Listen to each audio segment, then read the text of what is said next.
I hope you enjoyed the first part of the show. Now, for the second half with Dr. Bryant Speaks. Also, golf can be very costly. Golf is not a cheap sport. There's a reason why the majority of people that play this are older white guys.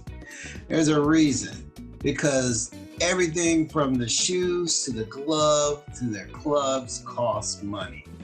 You can drop an easy $150 to $250 for some shoes. Yeah, just like buying a pair of Jordans. And the problem is with golf, you're only wearing them when you play golf. With Jordans, you can wear them every day. And if you really want to step up your game, you want to buy your golf pants or some golf shorts, or you want the nice polo shirts.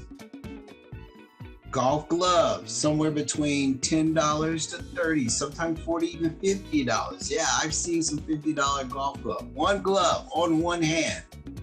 And they don't even last that long, because if you play as much as I do, you wear them out. Let's talk about your clubs. Your clubs, from your putter to your driver. You want the best, the club you use the most is your putter. So you want the best. And in some cases, you may have more than one, because if one fails you, you're gonna switch to the other one. And then you may come back to the other one. I know guys who actually collect putters. So it's not unheard of that you may end up with about 4 or 5 putters. Then you have your sets of wedges. I have a 60, a 54, a 56, and a 52 wedge. And then you have your irons, from pitching to possibly a 2-iron. If you like hybrids, you'll get some hybrids. If you don't, you go straight into your woods, your 5, your 3, and then there's your driver. And your driver is the most expensive one in some cases, because you want that show time where you're off the tee and you can hit that ball straight down the middle, making you look good. So you'll drop $700 for that driver. The woods are about between $200 to $400 each. And of course, your iron's gonna be, for a set, it could be easily between $700 to about $2,500. So these things, this equipment that you spend money on adds up. And the golf industry knows that. So every year they're coming out with a new version of the same type. So if you like Callaways, or if you like Mizunos, or if you like TaylorMades, they're coming out with a new version every year. 3 to 4 or 5 variations. I just got a new TaylorMade driver. It's called the Sim. Just came out.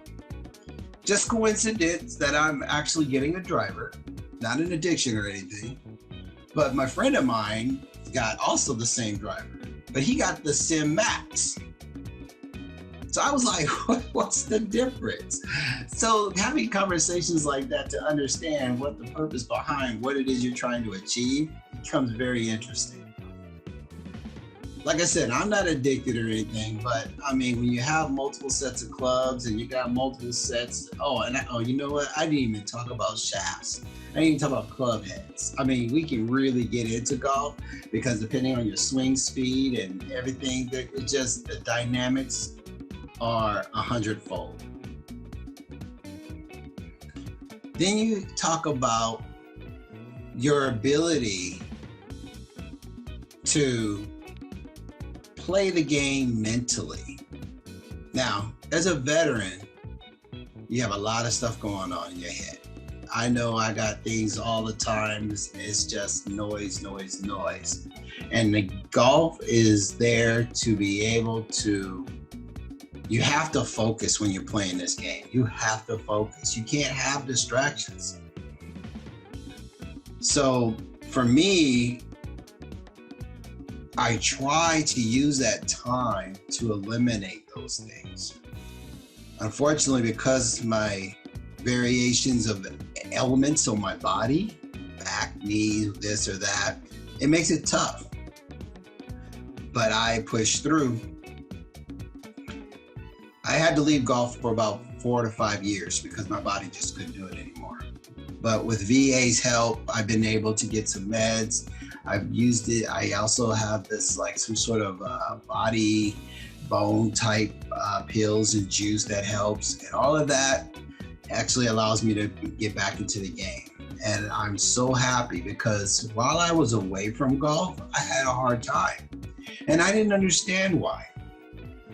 And I started processing during my time off from golf what was going on. And that's when I really understood how important, how therapeutic golf is. If you go on my website, drbryantspeaks.com, I think it's on the About page. There's a little YouTube video there that talks, and you see me being interviewed. And I'm being interviewed by a golf organization, and I talk about this. I talk about how golf actually helped me during a time I didn't even realize I needed help, but I didn't understand exactly why. At that time, I just knew that I just loved to be out there playing golf. And I came to learn that it was because being out there in the open, being out there to be able to be alone, away from people, and it was just me, that's like 4 to 5 hours of bliss. That was something that I didn't even understand that I needed. But that was where the passion was coming from. So is golf good therapy? If you remove the addictions and the cost of all the equipment and stuff, it could be really good. I just think that it becomes very expensive. But in that same video, I actually talk about there's shortcuts and ways around paying so much money. To play a round of golf, depending if you're doing it at a local community municipal course, it could be about 30 or 40 bucks. And then you want to go to a more high-end course, you're going to be paying a little over 100. And in some cases, when you're traveling, $200 to $300. I just recently played Pebble Beach. That cost me almost 700 bucks. So just saying that it just depends on where your expectations are. But golf can be quite challenging and quite expensive. But I find this very worth it. So again, it's up to you to figure out where you are.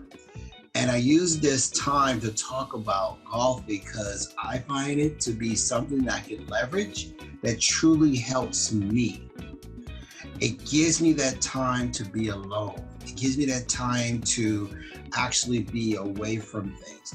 And if you're lucky enough to find a friend or two or meet somebody new to play with, and you have a good relationship that you eventually learn, you may even find a new friend.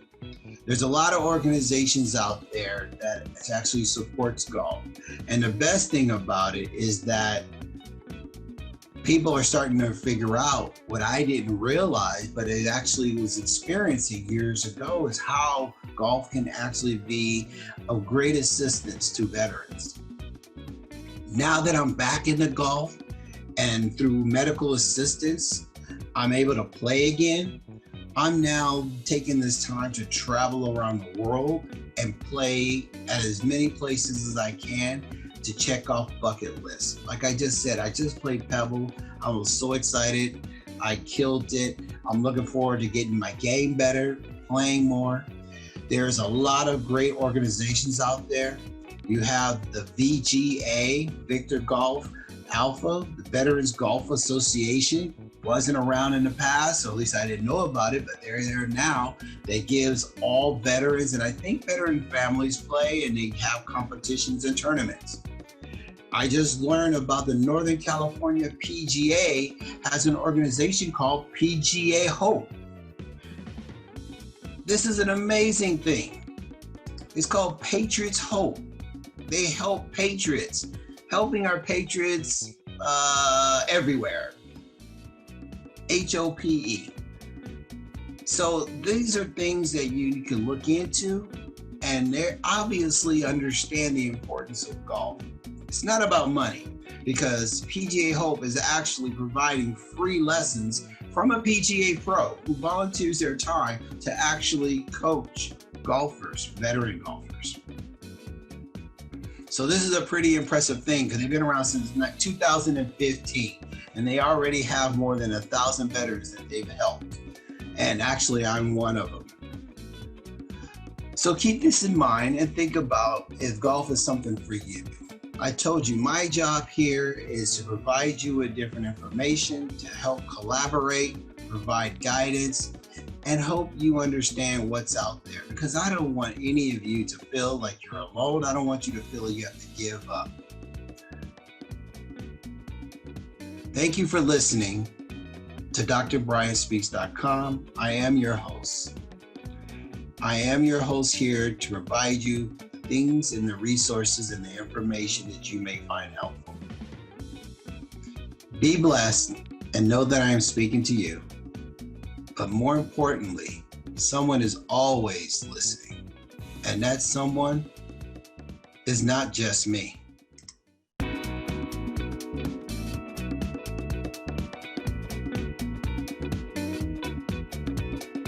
I hope you enjoyed the show. Please visit Dr. Bryant's website, DrBryantSpeaks.com. Also, visit his social media platforms, Instagram, LinkedIn, Facebook, and YouTube, all titled DrBryantSpeaks.com.